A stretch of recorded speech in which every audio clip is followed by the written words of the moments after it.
King Tic, nous allons parler du fond vert et des shooting photos, n'est-ce pas Maïté? Wesh. Dans un instant, King Tic. King Tic, le rendez-vous des nouvelles technologies. King Tic. waaw Tata Maïté xam nga ñu bëri léegi dañu bëgg participer si ay casting photo maanaam moom la ñuy waxee shooting photo. Et puis fond bi dafay vert yenn saa wala mu bleu wala mu mauve je pense wala mu blanc. Voilà, on va parler de ça aujourd'hui. Ouais. Super. Alors, voilà, pourquoi nous appuyer sur l'autre, c'est juste pour parler de l'évolution de la nouvelle technologie de plus en plus. Alors, on sait que Bouni Def d'habitude incruste. Nous avons incruste la plupart du temps. Incruste moi, il y a ce fond là, c'est dans un paysage ou dans un déco déjà préparé. Non, c'est juste un fond. Bon, ben couleur là, soit c'est du vert, soit c'est du bleu, soit c'est du blanc. Ça peut être une autre couleur aussi. Tout dépendre de notre kibi, madame réalisateur bi ou le photographe bi nga xamantene mom par rapport à objectif am lool le gis pour mëna jël photo yu rafet. Photo mom je vois que blanc là, tout le temps. Voilà, photo en général c'est du blanc. Bu fekkee incruste la ci lay nekk couleur en général, mais la plupart du temps sax vert la nit ñi di gëna utiliser. Fond vert bi parce que après par rapport ak découpe bi nga xamné mom lañuy def ci personnage bi pour mëna incruster ben image ci ginnaw. Donc image bi incruste lay nekk, mais pour ñu mëna découper personnage bi pour mën ko tek ci image bobu nonu, il faut que ñu def ko ci ben fond bo xamantene ben couleur lay nekk muy vert. Après les infographes ak infographie ñom ñoo def découpe bi monteur yi def après li ci dess ak donc c'est une chaîne qui continue. Donc juste pour dire que aujourd'hui ça évolue énormément côté artistique bi ak côté réalisation bi côté infographie bi etc. par rapport à ces nouvelles méthodes yooyu nga xam ne dañ koy utiliser moo waral sax parfois booy def incruste nii on te demande de porter un habit boo xamante ne du am vert. Bu fekkee fond vert là on te dit d'éviter du vert sur ton habit. Bleu. Voilà, bu fekkee fond bleu là on te dit d'éviter du bleu. Alors si c'est un fond blanc on te dit d'éviter du blanc. Parce que tout simplement dafay am découpe boobu noonu. Tu vas te fondre au décor. Voilà, tu vas te fondre au déco. Donc ou bien même partie yi nga xamante ne dafa am vert bi day disparaître. Voilà, par rapport ak incruste bi ñuy def. Donc muy ay méthodes yoo xamante ne ñoom infographique monterie et cetera ñoom la ñuy utiliser pour mun a def seen liggéey pour pas faire liggéey bi pour que image bi derrière après ñu mën a retrouver li nga xamante ne moom la ñu bëgg. Après la différence aujourd'hui dans les incrustes c'est que touche yi dañu bokkul.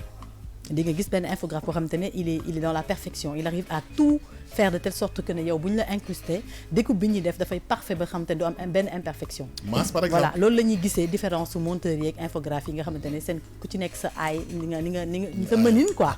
Voilà c'est là où on les différencie, c'est là où on voit la progression par rapport ak infographie yu bëri. Donc je pense que Pape Jean xam na li may wax moom nga xamante ne il travaille dans ce domaine-là, il est dans le digital mais il est aussi dans ça.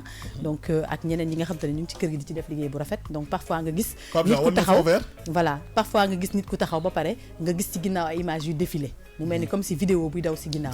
Alors kooku à la base background. Voilà kooku à la base vidéo boobu na nekk si ginnaaw bu fekkee nekkul ci télé maanaam gisuloo forme télé jàppal ne incruste la mooy maanaam dañ ko découper teg ko ci kaw image boobu noonu.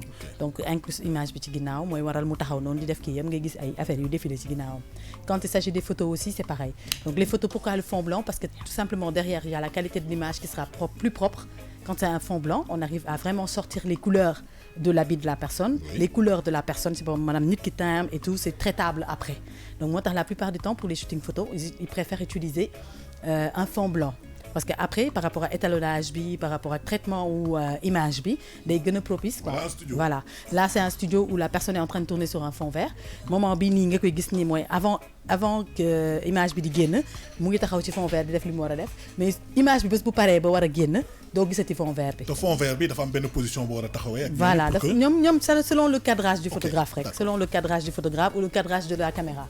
ñoom ñooy xam exactement nan lañ koy cadrer de telle sorte que ne yow di nga nekk ci champ bi au milieu du champ et que du am benn débordement. Après infographe bi ci ginnaaw mooy def le reste def découpe bi def de telle sorte que ne moo tax sax parfois sax ni ngay coiffé wee sax daf ci jouer li ngay sol daf ci jouer parce que am na nu yëre yi di bëri cambar bëri kii dafa ci incruste bi day compliqué.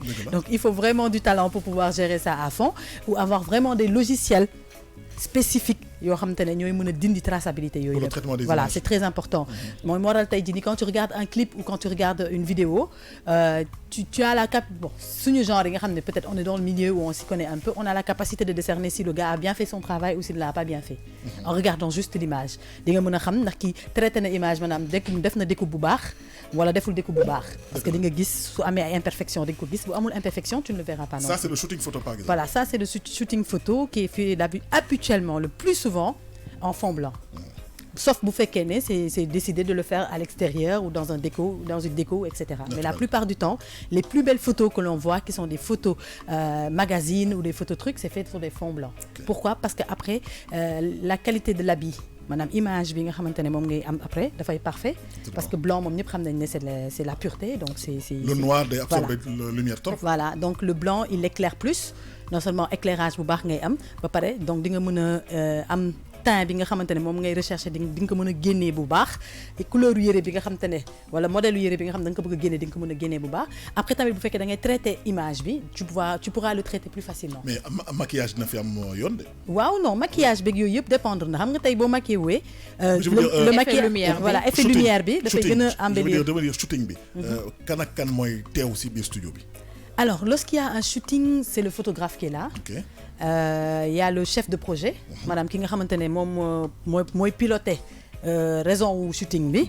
Voilà, bu fekkee par exemple c'est pour une campagne de publicité, il y a forcément le chef de pub qui est là, il y a l'infographe qui est là.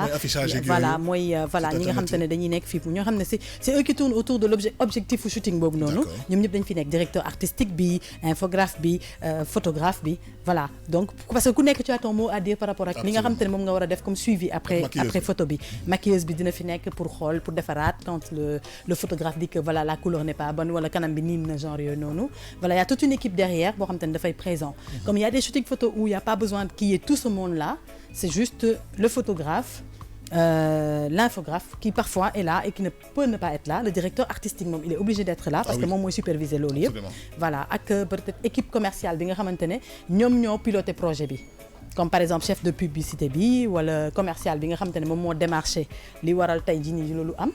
Il faut qu'ils soient là parce qu'ils ont leur mot à dire par rapport ak li nga xam ne moom lañ leen jox comme instruction. Donc il faut qu'ils viennent surveiller tout ça. Et surtout que suñu paree shooting bi parce que c'est pour les campagnes d'affichage. Waaw. C'est pour les bandeaux à la une. Oui, c'est pour les magazines. C'est pour des articles. Voilà, c'est pour une émission télé ou c'est pour une émission radio, une émission télé ou pour le digital. Il y a plein d'endroits où sont représentées ces photos-là ou ces trucs-là. Conseil. Par exemple, tey ku la woowoon tey ne la da ngay def shooting. ñaata lañ la war a fay 400 000 500 000 francs. Ah déet jox leen conseil parce que am na ñu bëri ñoo xam ne dañ koy def. nag yaa ngi dugal nag. mais am na ñu bëri ñoo xam ne dañ koy def image amul prix. Man je pense que ne da ngeen di waxtaan rek ba juboo ci kàddu. Non, je pense non image am na prix. Image am na prix. Le seul truc est que les prix varient selon les endroits, les prix varient selon les clients, les prix varient selon les gens. Les modèles, etc. Mais quoi qu'on puisse dire, une image, elle coûte cher. Parce que tey ñu jël sa image tey exposé ko partout dans le monde avec tout ce qui peut en suivre leneen ak leneen dafa am prix. dañ nañ ko ba image dafa am durée boo koy utiliser. bu durée boobu noonu jeexee. bu ñu utiliser waatee sa image tu as le droit de porter plainte pour qu'on te paye. Ils ont le droit de te payer parce que amuñu droit utiliser ko au-delà de contrat bi ñu signé ak yow ak durée bi. Même contrat bi sax dafa am benn clause de réutilisation. Léegi man tey je suis une fille qui habite à Grand Dakar, on m'a vu dans la rue ñu ne ma ñëwal def casting. ñu ne ma dama la bëgg def ci affiche 12 mètres carrés yi def la ci ay panneaux publicitaires 12 mètres carrés 36 mètres carrés jàllale la sama spot télévision def la ci samay flyers def la en même temps ci site internet ak yooyu tout li ngay wax bari na trop ñaata lañ lay war a fay mais non mais tey faut ñu jàppale leen non mais c'est que Al su ma waxee tey prix bi minimum 500 000 1 million non loolu yëpp dafa tuuti mais c'est juste pour te faire comprendre que ne 1 million c'est petit pour ça. Voilà, bon baax na. Voilà, 1 million c'est petit pour ça. Pour apparaître sur tous ces fichiers dont tu m'as parlé. Flyers, affichage, nanana, publicité, ñoom seen. Après nag derrière aujourd'hui les gens ce qu'ils font c'est qu'ils font un forfait. Un forfait sur le tout bu ñu lay proposer nga xool na arrangé na la nga def ko. nga xool na arrangé na comme li ñuy wax naan Sénégal li fi bon mooy li ngay bañ yow. moom la keneen di nangu. Après derrière. Finalement le marché devient saturé, le marché devient sale parce que tout simplement voilà li nga bañ tey jii sa morom nangu na ko te ñoom tamit seen intérêt la ñuy xool mais il faut que nit ñi comprendre que ne ils ont des budgets pour ça, ils connaissent comment ça se passe. Parfois ils font les fous comme s'ils n'avaient rien compris mais ils savent très bien comment ça se passe. Ils connaissent les normes parce que les normes sont internationales. Après problème bu nekk dëkk bu nekk ak convention bi muy am dëkk bu nekk ak peut-être possibilité bi muy am pour ne pas forcément suivre les normes mais il y a un minimum, un strict minimum boo xam ne dañ la ko war a fay parce que sa image la image comme voix dafa mel ni ñun ñi di def publicité voix yi on a un barème boo xam te ne ci suñu voix yi dañ ko war a respecter parce que loolu mooy norme bi. Après nag derrière il y a des négociations, il y a le relationnel qui joue.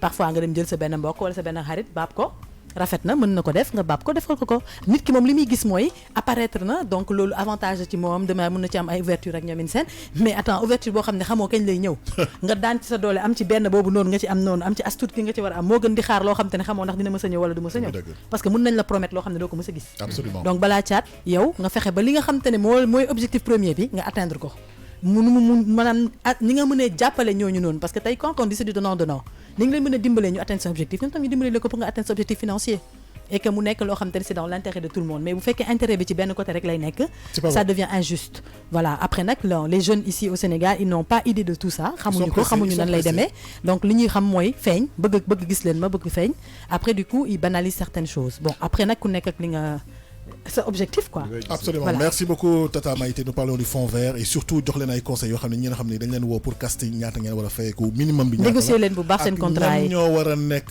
maanaam foofu ngeen defee seen casting négocier leen bu baax seen contrat yi. waaw ba pare nag du n'importe qui nag mooy def yooyu. On vous a pas pris par hasard en plus. Voilà.